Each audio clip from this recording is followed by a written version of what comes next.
बातें थोड़ा सा इस तरफ, क्योंकि देखिए खलीजी ममालिक को अगर आप देख लीजिए, ब्रिक्स में भी एक्सपेंशन हुई है और 1 जनवरी 2024 से Saudi Arabia, UAE, even Iran, Egypt, Ethiopia, Argentina, ये 6 ममालिक मज़ीद शामिल होंगे ब्रिक्स में। पाकिस्तान क्यों नहीं है? क्योंकि हमने फॉर्मली अप्लाई नहीं किया, क्योंकि हमें इनफॉर्मली बताया गया था कि अभी आपका ये इंडिया अपोज करेगा, क्योंकि कंसेंसस पे ये मामला होता है।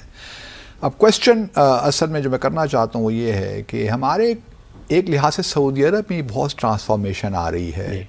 मोहम्मद बिन सलमान जिस तरीके से सऊदी अरब को आगे लेकर जा रहे हैं, और ईरान सऊदी अरब में भी पैचअप हुआ है डिप्लोमेटिक रिलेशंस, तो हम कहीं दिखाई नहीं दे रहे इस सारे मामले में। हम OIC को भी सही मानों में, कश्मीर को आप देख लीजिए, उस तरह नहीं रिज़ल्ट्स हासिल कर पाए जो हमें करने चाहिए थे। तो लगता ये है कि पाकिस्तान इस वक्त जो है एक हम कहीं नज़र नहीं आ रहे डिप्लोमेटिकली। जी, अनफॉर्चुनेटली ये जो पिछले 3 बल्कि 3.5 डेमोक्रेटिक दौर जो गुजरे हैं, इसमें तो लिटरली हमने अपनी तमाम फॉरेन स्पेस जो थी हमारी, वो हमने दुश्मनों के हवाले कर दिए। पहले जरदारी का दौर गुजरा, फिर नवाज शरीफ का दौर गुजरा। आपको याद है नवाज शरीफ ने कोई फॉरेन मिनिस्टर ही अपॉइंट नहीं किया था, वो शायद अपने पास एडवाइज़र रखे हुए थे अपने पास। फिर उसके बाद इमरान का दौर आया, और इमरान के दौर में शाह महमूद कुरैशी, एब्सोल्यूट इनके दौर में कश्मीर फ़रोख्त हो गया हमारा, और ये देखते रह गए कि, लेकिन वो तो कहते हैं कि आर्मी करती रही हमारे पे, हमारा तो शामिल थे ना। अब जनरल बाजवा करें या आप कहें कि आर्मी करें या आप करें, आप जिम्मेदारी से बरी जिम्मा तो नहीं हो सकते। प्राइम मिनिस्टर तो आप ही थे, प्राइम मिनिस्टर आप थे, वजीर खारजा आप थे। अगर नहीं पसंद था तो उस वक्त रोक लेते, कहते, बयान देते कि मैं तो करना चाहता हूं, मुझे फौज नहीं करने दे रही। इतनी जरूरत तो होती फिर आप में।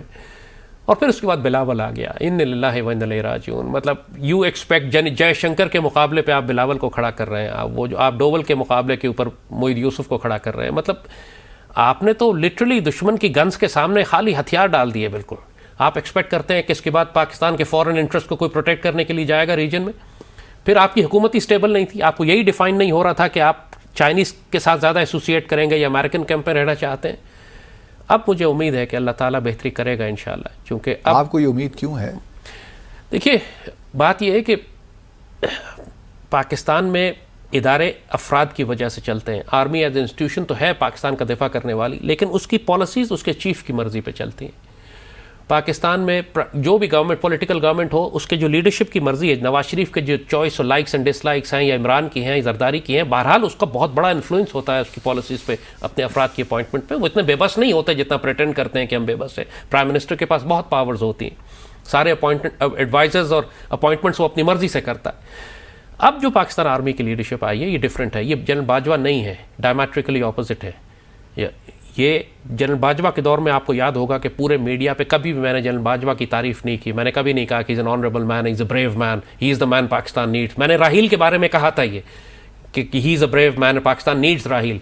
बाजवा के बारे में मैंने कभी नहीं कहा। लोग कहते हैं कि जो चीफ आता है आप तारीफ करते हैं, ऐसी बात नहीं है। मेरा ट्रैक रिकॉर्ड सामने है, मुझे कभी ज़िंदगी में यू टर्न नहीं लेना पड़ा।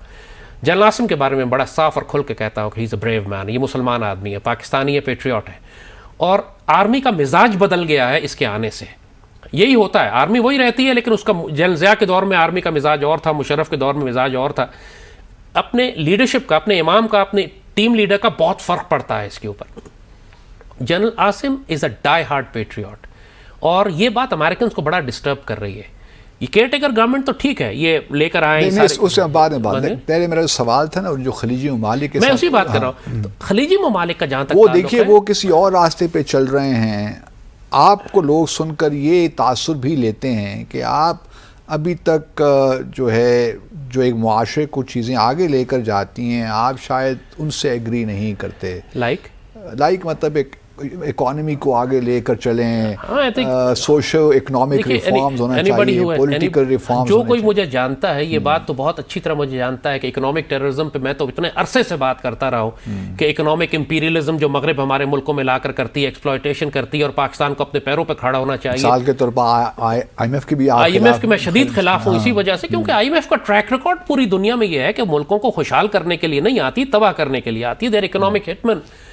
जनरल आसिम ने आने के बाद जो 2 बड़े इनिशिएटिव लिए हैं, एक एग्रीकल्चर इनिशिएटिव जो इनका है, जिसमें इन्होंने सऊदी अरब को शामिल किया है, SIFC जो है, और चाइना और सऊदी अरब को लेकर आए हैं बीच में। देखिए ये मिलिट्री डिप्लोमेसी है, ये हमारी पॉलिटिकल डिप्लोमेसी नहीं है। हमारे खलीजी ममालिक या दूसरे खत्ते के ममालिक हमारी पॉलिटिकल क़यादत से जितना मर्जी इख्तलाफ करें, वो हमारी आर्म फोर्सेस को रिस्पेक्ट करते हैं। ये फैक्ट ऑफ द मैटर है। और मुसल्लह अफवाज हमारी वो डिप्लोमेसी कर जाती हैं जो पॉलिटिकल लीडरशिप या फॉरेन ऑफिस नहीं कर पाती। ये नहीं, जो तो initiatives ये एक लिहाज से एक नुक्ता नज़र ये भी हो सकता है कि तो ये आपकी रियासती कमज़ोरी है कि आपने पॉलिटिकल सिस्टम को स्ट्रेंथन नहीं होने दिया। I totally agree with you. हमारे सारे के सारे पॉलिटिकल लीडर्स जो इस दौर में हैं, इन सब पर करप्शन चार्जेस हैं। ये सब के सब डेकेडेंट करप्ट एक पॉलिटिकल फ्यूडल सोसाइटी से आते हैं। इनमें कोई भी पॉलिटिकल लीडर नहीं है। आप कायदे आज़म या लियाकत अली खान के स्टेचर का कोई पॉलिटिकल लीडर ला सकते हैं यहाँ आज के दौर में? इन पॉलिटिकल पार्टीज में से निकाल सकते हैं? नहीं। अगर आर्मी कभी भी मुमकिन नहीं है कि आर्मी या कोई इस्टेब्लिशमेंट के कोई इदारे कायदे आज़म के ख़िलाफ़ खड़े हो सकते। कायदे आज़म का स्टैचर था, उनकी रिस्पेक्ट और इज़्ज़त थी।